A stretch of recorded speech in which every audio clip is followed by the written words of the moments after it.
الرحمن الرحیم اللہم صلی علی محمد وعلی آل محمد وبارک وسلم۔ سامعین و ناظرین،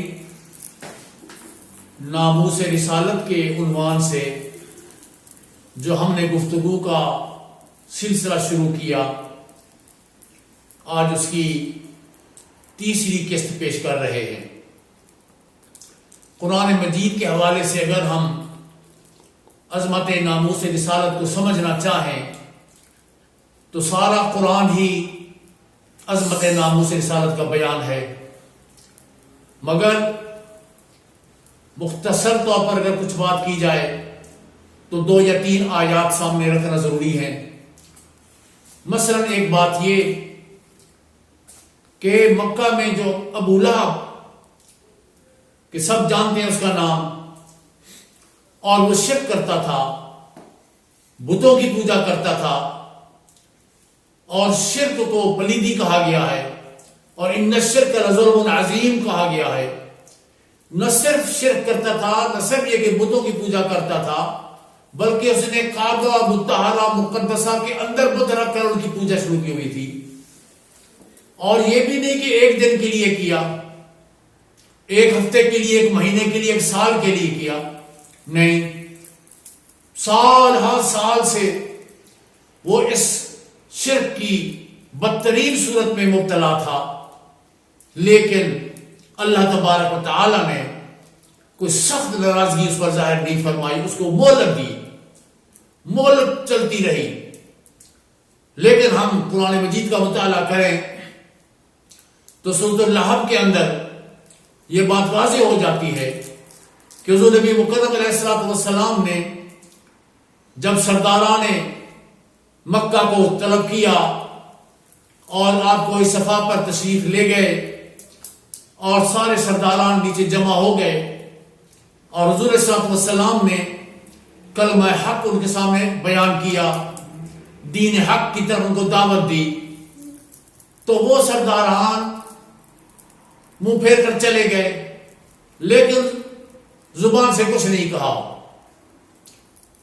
ابو لہب ایسا شخص تھا جس کی زبان سے آقا علیہ الصلوۃ والسلام کی ذات اقدس کے بارے میں توہین آمیز جملہ نکل گیا، تبا لک یا محمد۔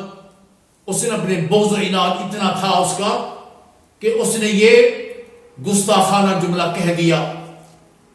تو اسی ابو لہب کو جو سالہ سال سے بدترین شرک میں مبتلا تھا، اسی ابو لہب کو ایک مرتبہ آقا علیہ الصلوۃ والسلام کی شان اقدس میں گستاخی کرنے کی بنا پر اللہ تعالی نے پوری صورت لہب نازل فرمائی، اور رب کائنات نے اس کو وہ جو تب کا لفظ ہے یعنی ہلاکت کا، اللہ تعالی نے وہ 2 مرتبہ اس کے لیے بولا، تبت یدا ابی لہب وتب۔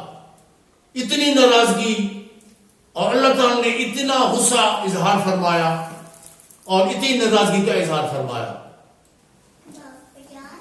یہ ہمارے لیے بڑا سبق ہے کہ ابو لہب کو اللہ تعالی نے وہی لفظ ہلاکت والا 2 مرتبہ فرمایا، تبت یدا ابی لہب وتب۔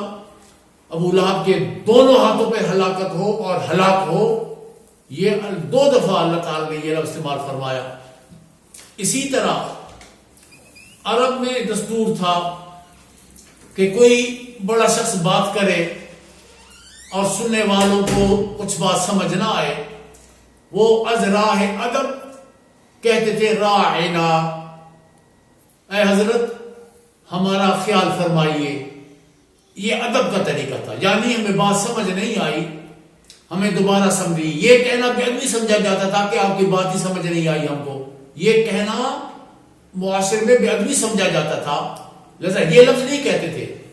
وہ کہتے تھے، مثلا صحابہ کہتے تھے یا رسول اللہ راعنا، اے اللہ کے پیارے رسول صلی اللہ علیہ وسلم آپ خیال فرمائیے، ہمارا لحاظ فرمائیے، یعنی ہمیں بات سمجھ نہیں، دوبارہ سمجھائیے۔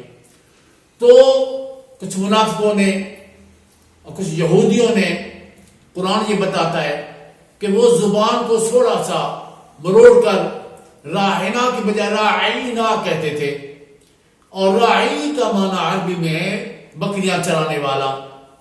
تو وہ حضور علیہ الصلوۃ والسلام کو ہمارا بکریاں چرانے والا مفہوم لے کر کہتے تھے، اور اس سے اشتباہ ہوتا تھا راعینا سے کہ وہ حضور علیہ الصلوۃ والسلام کی توہین آمیز یہ جملہ ہے، توہین کا اس میں شائبہ پایا جاتا ہے.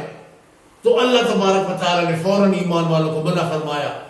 ارشاد ہوا یا ایھا الذین آمنوا لا تقولوا راعنا، اے ایمان والو میرے حبیب نبی علیہ الصلوۃ والسلام کی بارگاہ میں آئندہ راعنا مت کہا کرو، وقولوا انظرنا، انظرنا کہا کرو. یعنی انظرنا مطلب یہ ہے یا رسول اللہ ہم پر تھوڑی نظر رحمت فرمائیے، انظرنا یا رسول اللہ ہم پہ تھوڑی نظر رحمت فرمائیے. یعنی اگر کسی لفظ سے نبی مکرم علیہ الصلوۃ والسلام کی توہین کا شائبہ بھی نکلتا ہو تو رب تبارک و تعالیٰ کا گویا فرمان یہ ہے اس کو اپنی لغت سے بھی نکال دیا جائے، وہ تمہاری زبان سے نکل جائے، تمہاری زبان کا حصہ ہی نہ رہے. اس قدر ناموس رسالت کی عظمت اللہ تبارک و تعالیٰ کے ہاں ضروری ہے. اسی طرح ایک اور آیت پر مختصر سی بات آج کی قسط میں کرتے ہیں کہ مثلا ایمان والوں کو اللہ تعالیٰ نے منع فرمایا کہ نبی مکرم علیہ الصلوۃ والسلام کی بارگاہ میں آ کر جب کوئی عرض کرنا چاہو تو ایسا نہ کرو، اتنی آواز نہ کرو جو آقا علیہ الصلوۃ والسلام کی آواز مبارک سے اونچی آواز ہو جائے. جیسے آپس میں تم آپس میں زور زور سے باتیں کرتے ہو ایسے نہ کیا کرو، دھیمی آواز میں بات کیا کرو.